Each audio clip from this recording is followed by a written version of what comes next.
Hello students, आज हम solve करेंगे 8th स्टैंडर्ड का चैप्टर नंबर प्ले और उसका फर्स्ट फिगर इट आउट का फर्स्ट क्वेश्चन है the sum of 4 consecutive number is 34. What are these numbers? So यहाँ पे बोला है कि 4 कॉन्सिक्यूटिव नंबर्स का मतलब होता है कि लगातार, जैसे कि 3 के बाद 4, 5, 6, उसी तरीके से कोई भी 4 लगातार नंबर होने चाहिए और उनका जो सम है वो है 34. तो हमें पता करना है कि वो जो 4 नंबर है वो क्या है. तो यहां पे हम सबसे पहले लिखेंगे let the 4 consecutive numbers are, let the 4 consecutive numbers are.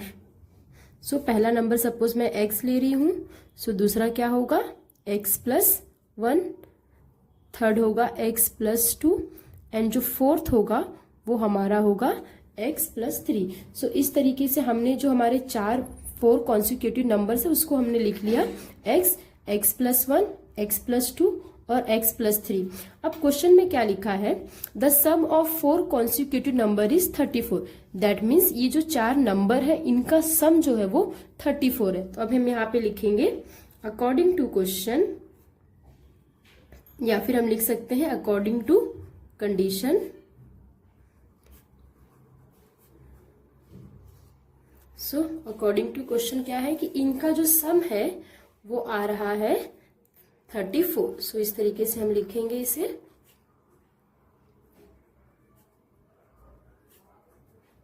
+x+3 equal to 34.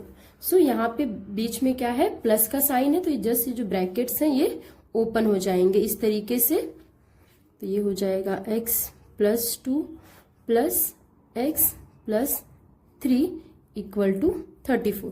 तो ये जितने x के टर्म है उनको हम साथ में लिख लेते हैं, x+x, ये वाला x यहाँ पे एंड ये वाला x यहाँ पे, देन ये 1 +2 और ये +3 इक्वल टू 34.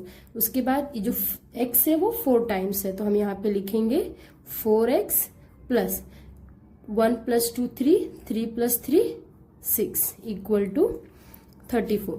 सो यहाँ पे 4x एज इट इज 34, ये यहाँ पे +6 है, या इस साइड जाके -6.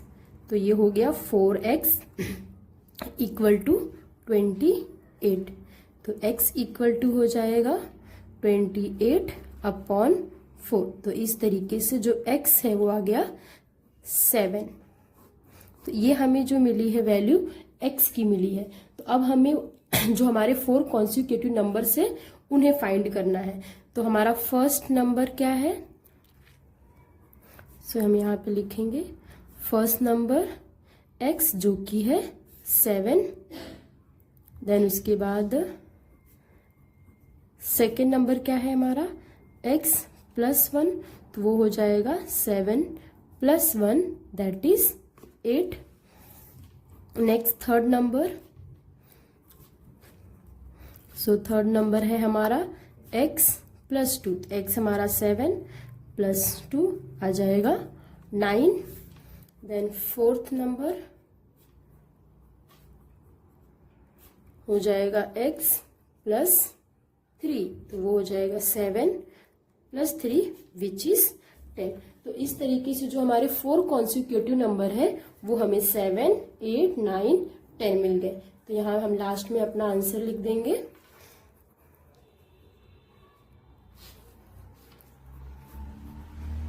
The 4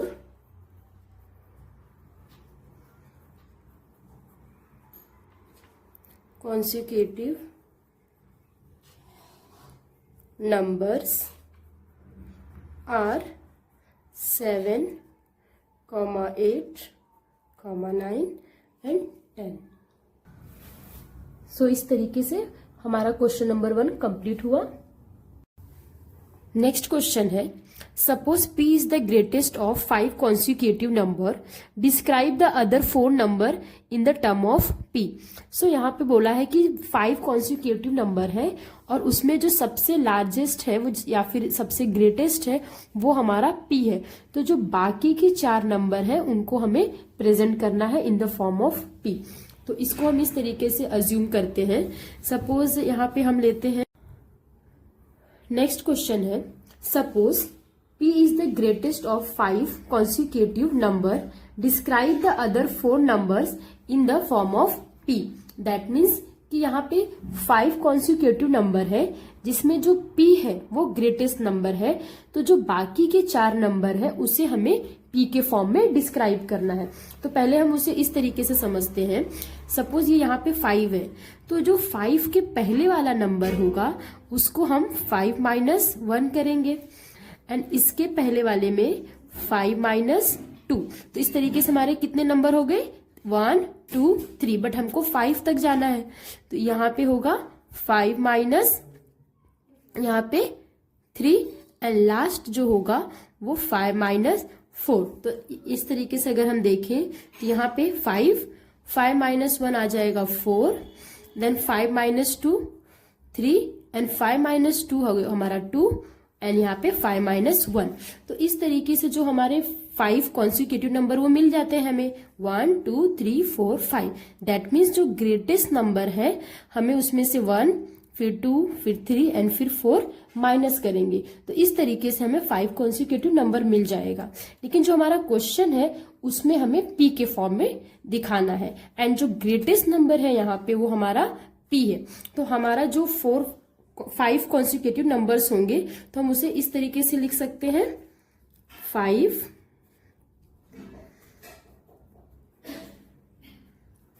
consecutive numbers in term of P। तो वो हो जाएगा हमारा, सबसे पहले यहाँ पे ये होगा हमारा P minus 4, then P minus 3, उसके बाद ये हो जाएगा P minus 2, then P minus 1, जो सबसे बड़ा नंबर है फाइनली हमारा P। तो इस तरीके से P के फॉर्म में ये हमारे 5 कॉन्सिक्यूटिव नंबर है। क्वेश्चन नंबर 3 है, इसमें हमें क्या करना है, हमें कुछ सेंटेंस दिए गए हैं और हमें पता करना है कि वो ऑलवेज ट्रू है या समटाइम्स ट्रू है या नेवर ट्रू है। तो इसमें पहला क्वेश्चन हम देखते हैं जिसमें लिखा है the sum of 2 even numbers is a multiple of 3। That means अगर हम 2 इवन नंबर को ऐड करते हैं तो जो उनका आंसर मिलेगा वो जो है वो 3 का मल्टीपल होगा। तो हम एक एग्जांपल लेते हैं, जैसे कि पहला इवन नंबर मैंने लिया 2 एंड नेक्स्ट इवन नंबर है मेरा 4। सो 2 + 4 कितना आ गया, 6। तो ये जो 6 है ये 3 का मल्टीपल है। नेक्स्ट अगर हम दूसरा एग्जांपल लेते हैं, जैसे कि 6 ये भी एक इवन नंबर है, प्लस 2 भी एक इवन नंबर है, 6 + 2 कितना आ गया, 8। लेकिन ये जो 8 है ये 3 का मल्टीपल नहीं है। तो हम ये कह सकते हैं कि ये जो स्टेटमेंट दिया है ये सम टाइम ट्रू है, मीन्स कुछ कुछ पे अप्लाई हो रहा है और कुछ इवन नंबर को ऐड करने पे वो 3 से मल्टीपल नहीं है। दैट मीन्स ये सम टाइम्स ट्रू है। तो यहां हम लिख देंगे सम टाइम ट्रू।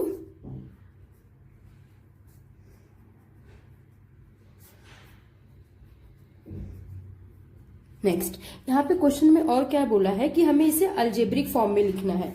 तो हम इसे अलजेब्रिक फॉर्म में कैसे लिखेंगे, तो यहाँ लिखेंगे अलजेब्रा फॉर्म।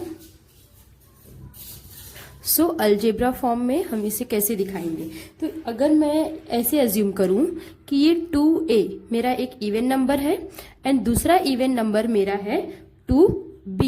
यहाँ पे मैंने 2 क्यों लिया है, क्योंकि जो भी नंबर को हम 2 से मल्टीप्लाई करेंगे तो वो 2 का मल्टीपल होगा और वो इवन नंबर भी बनेगा, इसलिए मैंने यहाँ पे 2a + 2b लिया है। अब अगर यहाँ पे मैं देखूं ये जो 2 है यहाँ से कॉमन ले लिया और यहाँ पे क्या आ जाएगा a और यहाँ से b। दैट मीन्स जो मेरा नंबर बन रहा है वो हो रहा है 2 ब्रैकेट a प्लस b। तो अगर ये जो a प्लस b है, ये जो a प्लस b है, ये जो हमारा होगा, अगर ये मल्टीपल ऑफ 3 है, मतलब कि अगर a प्लस 3 को ऐड करके हमें एक ऐसा नंबर मिलता है जो 3 के टेबल में आता है, तो हमें जो आंसर मिलेगा वो 3 से भी डिवाइड होगा या फिर मल्टीप्लाई होगा। तो यहाँ पे हम लोग लिख सकते हैं कि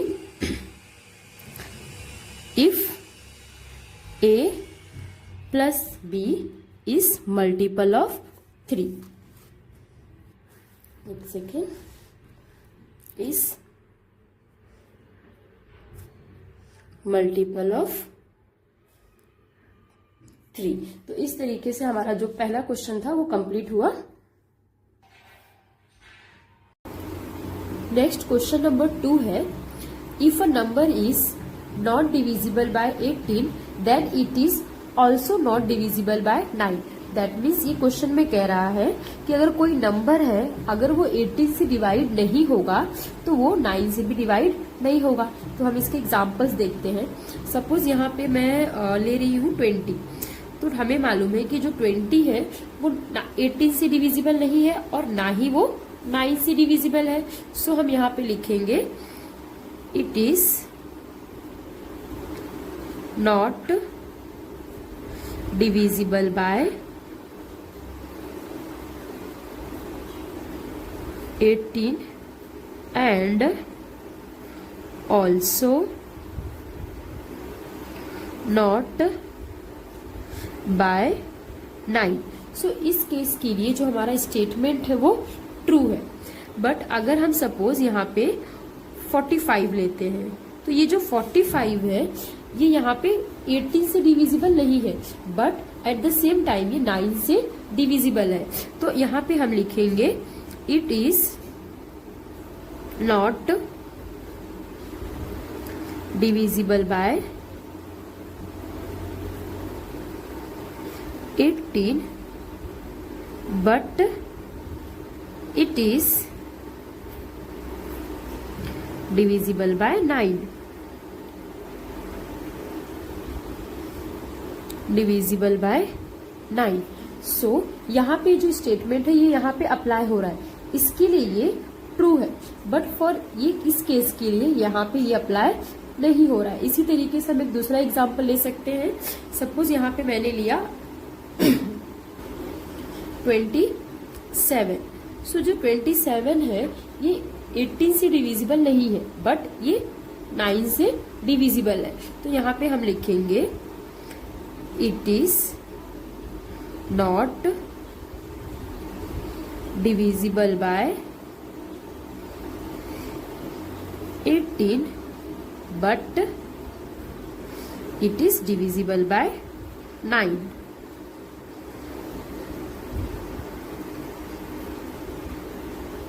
बाय 9। तो इस एग्जाम्पल के अकॉर्डिंग भी हमारा जो स्टेटमेंट दिया है वो फॉल्स हो जा रहा है। तो यहाँ पे हमारा आंसर क्या होगा, सम टाइम ट्रू। मीन्स ये किसी किसी केस पे अप्लाई होता है और कहीं कहीं पे अप्लाई नहीं होता है, इसलिए हमारा आंसर आ जाएगा सम टाइम ट्रू। और यहाँ पे हमें बोला है अलजेब्रिक एक्सप्रेशन, तो हम वो भी लिख देंगे यहाँ पे।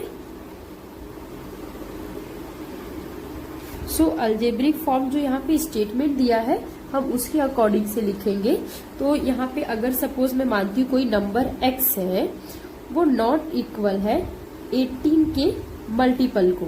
18 का मल्टीपल है, तो अगर ये नंबर है वो 18 के मल्टीपल के इक्वल नहीं है, इसका मतलब है कि वो नंबर 18 से डिविजिबल नहीं होगा। देन वो जो नंबर है वो 9 के भी मल्टीपल से डिविजिबल नहीं होगा। ये जो अलजेब्रिक फॉर्म है वो इस स्टेटमेंट का अलजेब्रिक फॉर्म है। सो इस तरीके से सेकेंड वाला भी कंप्लीट हुआ। नेक्स्ट क्वेश्चन नंबर 3 है, if two numbers are not divisible by 6 then their sum is not divisible by 6। इसका मतलब है कि अगर दो इंडिविजुअल नंबर हैं वो 6 से डिविजिबल नहीं है, तो जो उनके सम करके हमें नंबर मिलेगा वो भी 6 से डिविजिबल नहीं होगा। तो हम लोग चेक करते हैं। सो सपोज मैं पहला नंबर इसमें लेती हूँ एक नंबर लेती हूँ यहाँ पे 5 एंड दूसरा नंबर मैं ले रही हूँ 4। तो जो 5 है एंड 4 है ये दोनों 6 से डिविजिबल नहीं है, तो इसका सम करके मुझे 9 मिला। तो ये जो 9 मिला है ये भी 6 से डिविजिबल नहीं है, तो इसके लिए जो हमारा स्टेटमेंट है ये यहाँ पे ट्रू हो रहा है। बट अगर मैं यहाँ पे एक दूसरा एग्जाम्पल लेती हूँ, जैसे कि यहाँ पे मैंने लिया 10 जो कि 6 से डिविजिबल नहीं है, और मैंने यहाँ पे लिया 8 और 8 भी 6 से डिविजिबल नहीं है। बट अगर मैं इन दोनों का सम करती हूँ तो मुझे यहाँ पे मिलेगा 18। तो जो 18 है वो 6 से डिविजिबल है, तो इस चीज के लिए या फिर इस पर्टिकुलर आंसर के लिए जो हमारा ये स्टेटमेंट था ये फॉल्स हो गया। तो इसका मतलब है कि ये कभी ट्रू हो सकता है और कभी फॉल्स हो सकता है। तो इसका हमारा आंसर आ जाएगा समटाइम ट्रू, समटाइम्स ट्रू। अब हमें इसका अलजेब्रिक फॉर्म भी लिख के दिखाना है।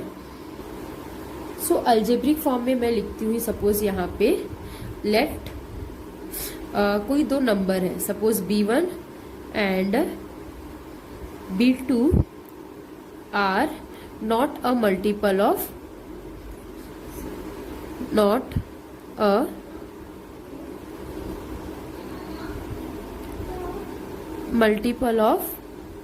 6। मतलब ये B1 और जो B2 है ये मेरे पास दो नंबर है जो 6 से मल्टीपल नहीं है। तो यहाँ पे अगर मैं ये 6A जो है वो 6 का मल्टीपल है, इसमें अगर मैं ये B1 जो कि 6 का मल्टीपल नहीं है उसे ऐड करूंगी तो ये जो पूरा नंबर फॉर्म होगा ये 6 का मल्टीपल नहीं होगा। उसी तरीके से मैं एक दूसरा नंबर लेती हूँ 6B। तो ये जो 6B है ये 6 का मल्टीपल है, और अगर मैं इसमें B2 जो कि 6 का मल्टीपल नहीं है इसे ऐड करूंगी तो ये जो पूरा नंबर फॉर्म होगा ये 6 का मल्टीपल नहीं होगा। तो अगर मैं इसे ऐड करती हूँ यहाँ पे तो ये मुझे मिल जाएगा 6A plus 6B plus B1 plus B2। तो इसके बाद अगर मैं यहाँ से 6 कॉमन लेती हूँ तो यहाँ बचेगा A, यहाँ से B plus B1 plus B2। इसका मतलब है कि यहाँ पे जो अगर मैं कोई भी नंबर लूँ A प्लस B, कोई भी नंबर हूँ, उन दोनों को ऐड करने पर जो भी नंबर मुझे मिलेगा उसको हम 6 से मल्टीप्लाई करेंगे तो वो तो 6 का मल्टीपल बन जाएगा। लेकिन जो बाकी चीजें हैं वो इस पे निर्भर करती, इस पे डिपेंड है कि B1 प्लस B2 क्या मिलेगा। सपोज अगर यहाँ पे कोई नंबर है जैसे कि ये 3 प्लस 3, तो ये 3 प्लस 3 6 हो जाएगा एंड यहाँ से भी 6 का मल्टीपल आ रहा है, तो जो नंबर मिलेगा वो 6 से डिविजिबल होगा। बट अगर ये B1 प्लस B2 जो है ये 6 का मल्टीपल हमें नहीं मिलेगा तो ये पूरा हमारा 6 से डिवाइड नहीं होगा। तो यहाँ पे हम लिखेंगे it will be divisible by 6 if B1 plus B2 is multiple of 6, is multiple of 6। मतलब कि अगर ये B1 प्लस B2 का आंसर हमें ऐसा मिलता है ऐड करके जो 6 का मल्टीपल हो, तो जो होल नंबर हमें मिलेगा दोनों टर्म को ऐड करके वो 6 से डिविजिबल होगा, वरना ये डिविजिबल नहीं होगा। तो यहाँ पे ये इफ आया है ना, इफ वर्ड, इसलिए जो हमारा मेन आंसर है वो हमारा होगा समटाइम्स ट्रू। तो इस तरीके से जो क्वेश्चन नंबर 3 था वो भी हमारा कंप्लीट हुआ। क्वेश्चन नंबर 4 है the sum of a multiple of 6 and multiple of 9 is multiple of 3। इसका मतलब है कि अगर कोई नंबर है जो कि मल्टीपल ऑफ 6 है एंड एक मल्टीपल ऑफ 9 को हम ऐड करते हैं तो वो मल्टीपल ऑफ 3 भी होगा। तो सपोज मैं एक नंबर लेती हूँ यहाँ पे, जैसे कि मल्टीपल ऑफ 6 है, तो मल्टीपल 6 के एग्जाम्पल में हम लोग लेते हैं यहाँ पे 12 एंड यहाँ पे मल्टीपल ऑफ 9। तो यहाँ पे अगर मैंने मल्टीपल ऑफ 9 यहाँ पे मैंने ले लिया 18, तो 18 प्लस 12 कितना हो जाएगा 2 प्लस 8 10, 1 कैरी एंड 2 प्लस 1 3। तो ये 30 आ गया। जो ये हमें 30 मिला है 12 और 18 को ऐड करके ये 3 से डिविजिबल है। नेक्स्ट हम कोई एक और नंबर लेते हैं, जैसे कि 6 का मल्टीपल हम लोग यहाँ पे ले सकते हैं कि 18 एंड यहाँ पे 9 का मल्टीपल सपोज हमने यहाँ पे लिया 9, ये आ गया हमारा 27 अगेन ये जो है ये 3 से डिविजिबल है, तो अगेन ये इससे डिविजिबल है। तो हम ये कह सकते हैं कि ये हमेरा जो स्टेटमेंट यहाँ पे दिया गया है ये ट्रू है, तो इसका आ जाएगा ऑलवेज ट्रू। तो यहाँ पे हम लिख देंगे ऑलवेज ट्रू। अब इसको हमें अलजेब्रिक फॉर्म में भी प्रेजेंट करना है, तो हम यहाँ पे लिखेंगे अलजेब्रा फॉर्म।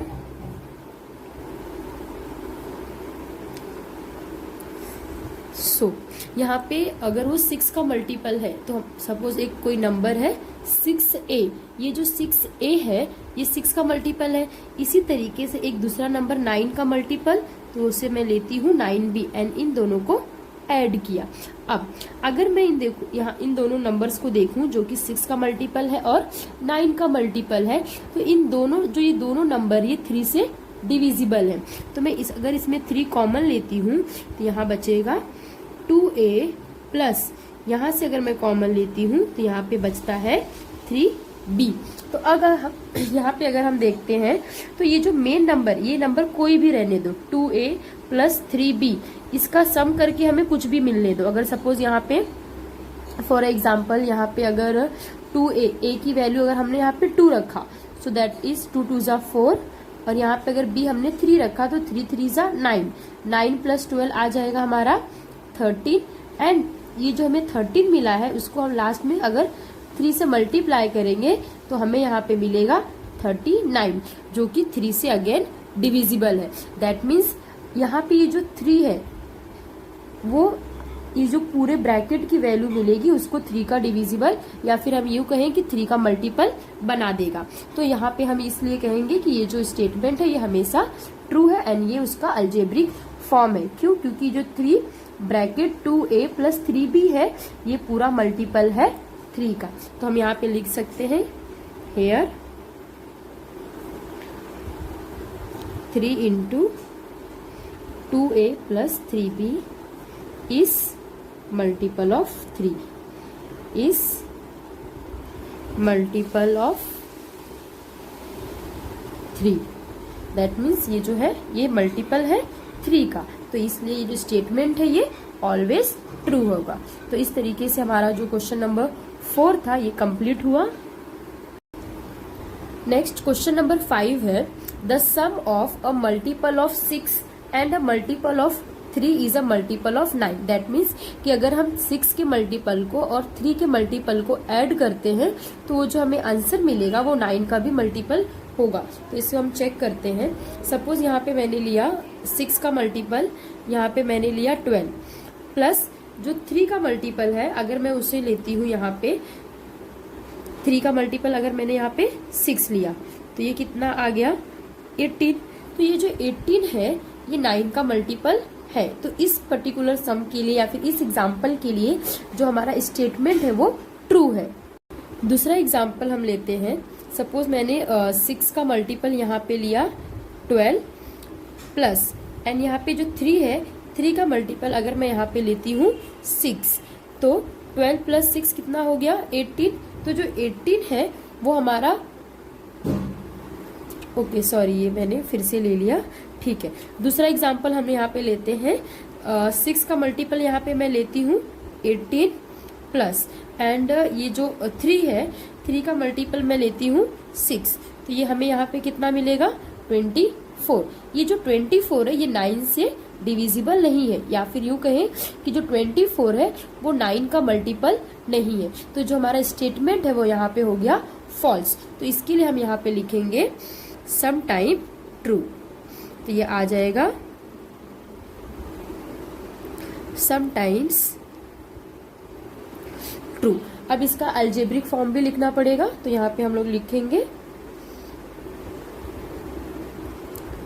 Algebra form.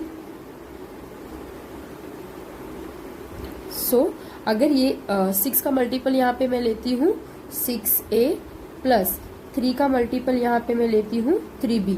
अब इस दोनों में कॉमन क्या है 3, तो यहाँ पे आ जाएगा 2a और यहाँ पे आएगा b। तो अगर हम यहाँ पे ध्यान से देखें कि ये जो लास्ट में यहाँ का ये जो ब्रैकेट है, यहाँ पे जो भी नंबर होगा इसका जो सम हमें मिलेगा वो एंड में 3 से मल्टीप्लाई होगा। दैट मीन्स अगर ये जो 2a प्लस b है ये अगर मल्टीपल ऑफ 3 मिला तो ये हो जाएगा 3 3 जा 9, सो वो 9 से डिविजिबल हो जाएगा। और अगर यहाँ पे ये 9 मिलता है, सेल्फ 9 का मल्टीपल मिलता है तो भी वो 9 से डिविजिबल होगा।